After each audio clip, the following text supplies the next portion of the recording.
Horror games are everywhere today. From big-budget AAA survival horror to constantly running in fear to hiding in the control room at not quite Chuck E. Cheese. With such an oversaturated market, how do you stand out? By being something uniquely different. Faith is the brainchild of game designer Erdorf. According to his parents, Erdorf was the first word he spoke, which he decided to use as his personal pseudonym for his work when he got older.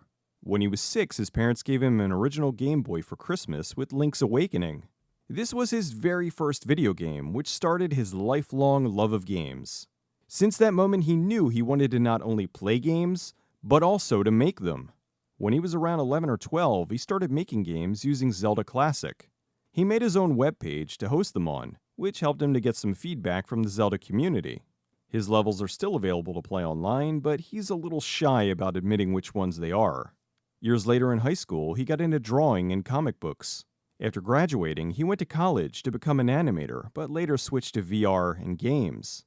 In 2015, he was on vacation and had some time to think about the current state of horror games.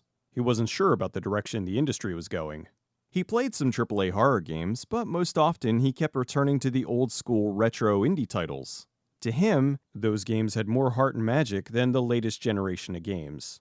Not to say he dislikes all the big titles, he just has an affinity for chunky pixels, simplistic gameplay, and the minimalistic design of the past.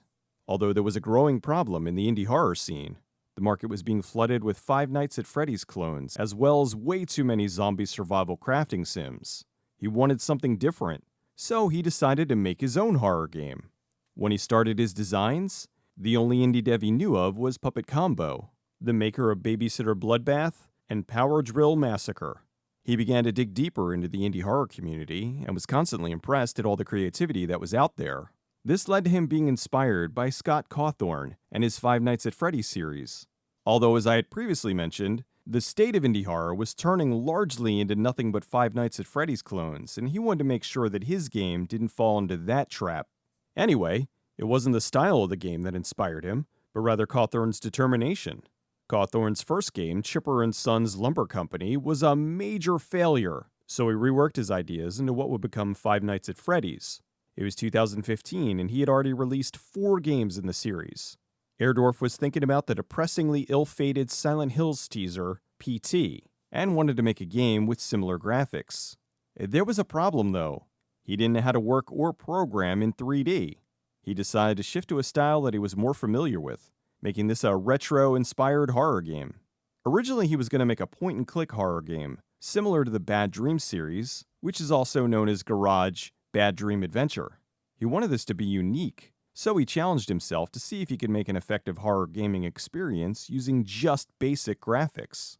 He decided to set the game in 1987 and used graphics that were from that time. When it comes to retro-inspired games, he believes it's important to be authentic. So he researched a lot of those old systems, the Atari 2600, ZX Spectrum, Apple II, and more. He downloaded the color palettes and based the game's graphics off of that. He compiled a few ideas and tried to see what would work. He had overwhelming nostalgia for games on the Apple II, since he played numerous ones when he was younger. He made multiple prototypes until he had one he was happy with. The first build resembled the Oregon Trail hunting minigame, only the player was being chased by a demon, and your only defense is a cross. He called the game Faith. He had a game designer friend who played it and really liked it. Not only liked it, but at one point he screamed in fear. That's when he knew he should expand on the Oregon Trail hunting with demons idea and turn it into a full game. While researching this, he had an idea that started brewing in his head. He wanted the game to have something to do with exorcisms. He took this basic concept and began to expand upon it, filling it with more gameplay as well as story.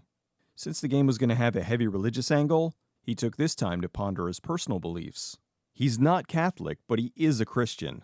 He wanted Faith to explore a lot of aspects of faith that he finds interesting, like forgiveness, guilt, redemption, morality, and so on.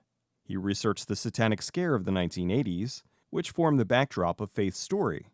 There's some of his own thoughts and feelings on Christianity sprinkled throughout as well. The concept, as he had it now, was about the forest around the Martin family home, with a priest being chased by demons. He decided to make the game using GameMaker and its scripting language GML. GML is well documented, and he spent most of the first dev cycle teaching himself how to use it. Since the focus was going to be an exorcism, he needed to do some research into theology. He also believes in injecting a little real life into the works of horror, so he searched through the paranormal subreddit, watched cheesy shows about real-life paranormal events on TV, folk horror, urban legends, and anything he could think of to squeeze into the game. While researching true paranormal stories, he discovered many of them came from Connecticut. There's a lot of creepy stories and urban legends in the area, and the more he read about them, the more he wanted to set the story in this hotbed of paranormal activity. Beyond games, he was also a big horror movie fan. He wanted this game to take inspiration from some of his favorite horror films: The Blair Witch Project, Wreck, The Conjuring, Paranormal Activity 3, and The Ring. He also took inspiration from some other great films: Duel, The Last Exorcism, The Rite, It Follows, The Neon Demon, and The Witch. As for the games that inspired him, two major ones were Power Drill Massacre and Silent Hill 2. He also took inspiration from the artwork of Junji Ito, Francisco de Goya, and comic artist Sean Thomas. In the past, he watched videos from 4Player Podcast and Markiplier. Seeing their reactions exposed him to a lot of horror games and aspects of their design that were successful and sometimes not so successful at scaring the players. This helped him to learn from the mistakes of other devs. He could see what worked and what didn't work, and molded his game accordingly. While working on Faith, he hoped that one day it might show up in a horror Let's Play video. As a way to further help the game stand out, he decided to include some animated scenes. He recorded the scenes himself, and then animated them through a process called rotoscoping.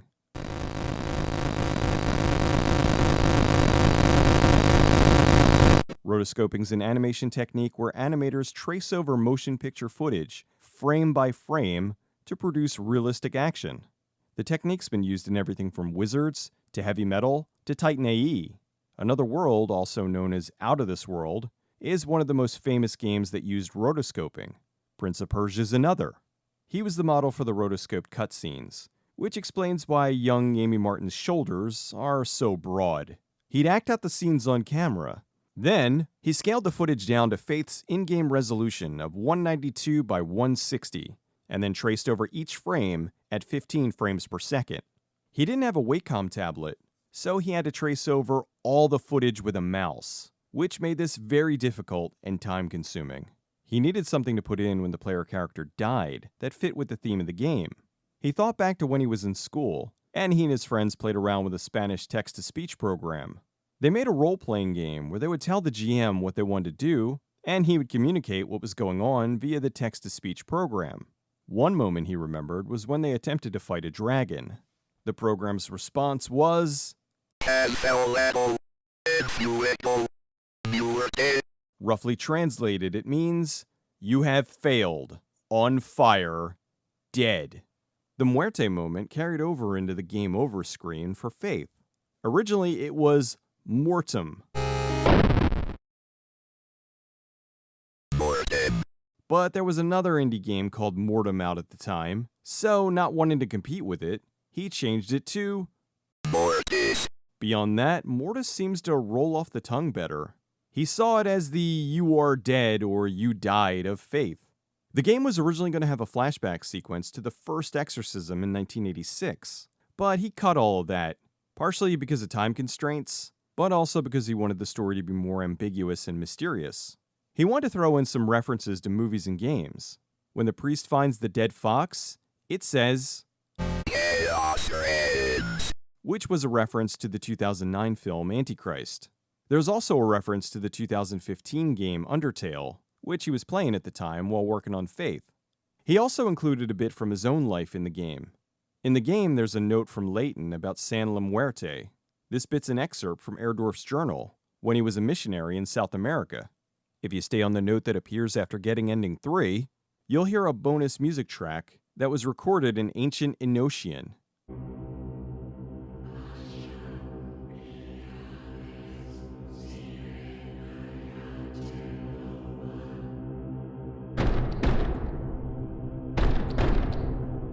He has the lyrics written in his production notebook. One time while he was at a friend's place streaming the game and giving commentary, he read the lyrics of the song aloud and the lights in his friend's apartment started to flicker on and off, which gave them both the creeps. The intro song was originally going to be a modified version of The Twilight Zone by Golden Earring, but he changed it to something more generic.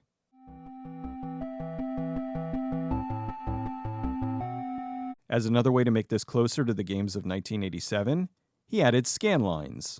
The game, as it was now, was about Father John Ward. He was involved in a fatal exorcism and returns to the house a year later to confront the demon and remove him once and for all. The story was told mostly through finding notes throughout the game, so your understanding of its history was tied to how much exploring the player would do. You could finish the game in about an hour. Since the game was short, he wanted it to be replayable, so he added in multiple endings. Work on Faith took about a year and a half before it was finally ready to release. He had hoped to get it onto Steam Greenlight, but by the time it was finished, Greenlight had been shut down due to an influx of subpar games flooding the market. He started looking into alternate platforms where he could release the game. At the time, he was enjoying discovering these obscure indie games on sites like itch.io and GameJolt. He was blown away at how anyone could upload their games on there for free. He decided to release Faith on itch.io on October 4th, 2017. Since he didn't have a budget or any way to promote its release, he put it up with no announcement, fanfare, or marketing. This was a tiny hobby project, and he wasn't expecting very much attention. He hoped to get some positive feedback, which would help him with his future games. What happened next was completely unexpected. Before the month was over, several YouTubers and streamers were playing and promoting the game. Being that it was October, they were most likely searching for some unique horror games to play or talk about, and it just so happened they stumbled upon Faith. The game exploded when Vinny of Vinesauce streamed the game and launched Mortis into the meme status it has now. Edmund McMillan, the creator of Super Meat Boy, tweeted about the game, which made him realize Faith needed a social media presence. IGN included it on a list of their best horror games of 2017. As time went on, the game's popularity grew, word of mouth spread, and more people were checking it out. This inspired him to work on a sequel. He went back and renamed Faith to Faith Chapter 1. And now he was working on Faith Chapter 2. Although he was worried, he wasn't very confident working on Chapter 2 because he was afraid of sequelitis. Too many games fail the second time out because they don't manage to recapture the magic of what made the first game so special. Determined to overcome this, he worked harder to make sure the sequel would be as good, if not better, than the original. He read a bunch of Lovecraft and infused some cosmic horror into the series, which hadn't been overly abused yet back in 2018. There's audio from an actual recorded exorcism incorporated into the sound design of Chapter 2. Even though Faith 2 was much bigger than the original, it only took him about a year to make, since he was much more efficient at using GML. Faith 2 ended up becoming its own thing, and Airdorf was pleased with the results. It followed the footsteps of the original, and he was able to push it enough forward that it wasn't just the same game. Faith Chapter 2 was released in February of 2019. The game did well, but it wasn't until months later when it truly took off. In August of 2019, Markiplier played Faith Chapters 1 and 2 back-to-back, which was a dream come true for the developer. He'd been watching him play horror games for years, and to see him playing his game was incredible. Beyond that, it brought a ton of exposure, and really helped to fuel his desire to make Chapter 3 a memorable end to the main series. After finishing Chapter 2, he considered releasing 1 and 2 on Steam, but felt they were too short, and would get a bunch of negative feedback because of that. Now with Chapter 3, he's going to release them all as one big package, giving longtime fans and newcomers the entire trilogy, along with a few extras. He's also now working with the publisher, New Blood Interactive, which is helping him to be able to focus on the game more than he was when he was doing it just as a hobby. He's been working on Chapter 3 for over 2 years now, trying to make it as polished as it could be. Faith, the final chapter, takes heavy inspiration from Hereditary, The Ring, and The Void. Also, Peter Gabriel's Magog and the lyrics to King of Pain by The Police were 2 major musical inspirations for the general feel of Chapter 3. He even made a cover of King of Pain for the trailer.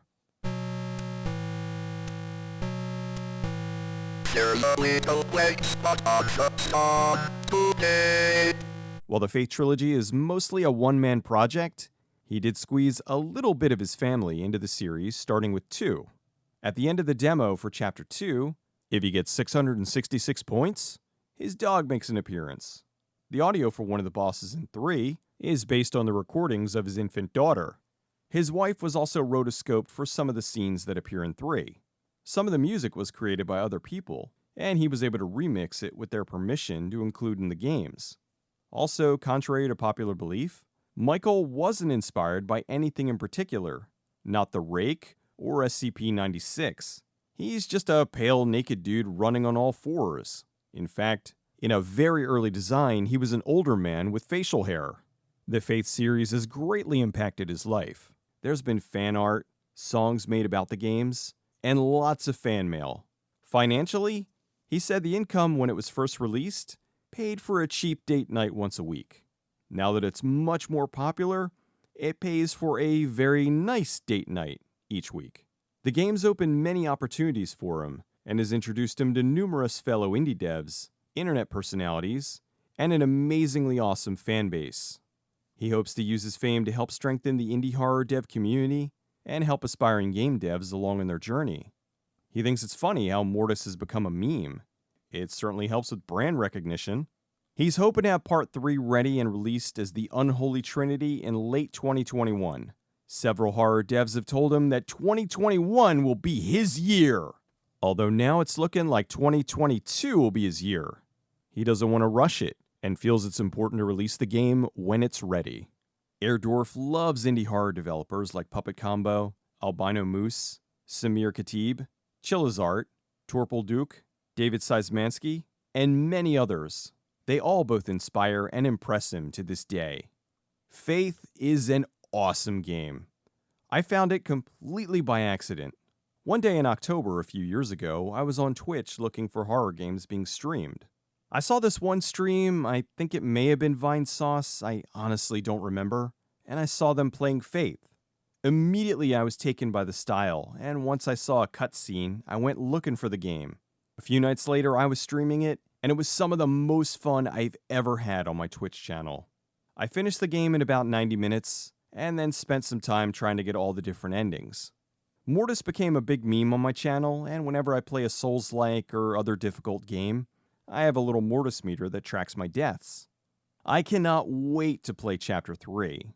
Once it's out, I'm going to stream the whole trilogy. While Chapter 3 may be the end of the main series, Airdorf says he has several spin-offs he's working on, and I'm excited to see what he has in store. Faith is a small game with ancient graphics that has become one of my all-time favorite games. Really, I'm like Airdorf in that I'm more drawn to the older style of games. The kind that focuses on experience first and the graphics second. I personally gravitate more towards a unique experience than another cartoony team-based shooter. I think the 8-bit style fits the game like a glove and really helped to make it stand out. The rotoscope cutscenes are a stroke of genius. Each one is so effective at ramping up the creep factor in the game. I also love the old text-to-speech. What I am about to do has not been approved by the Vatican. Reminded me of something similar I had on my Commodore 64. I have an incredible amount of respect for Airdorf. He wanted something that didn't exist, so instead of complaining about it, he used the tools that were available to him and learned how to make that thing a reality. Because of this, he not only changed his life, but also brought hours of entertainment to others who have been able to enjoy his creations. That's something he truly can be proud of. Faith may be a short game, but it's one that stays with you long after you've escaped the Martin house, and not been arrested, or ambushed by a demon, or killed by deer. Mortis.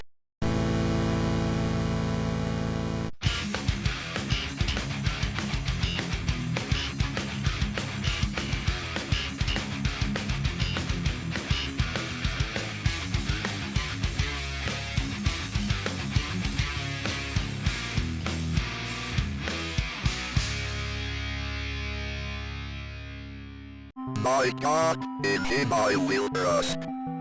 I shall not be afraid.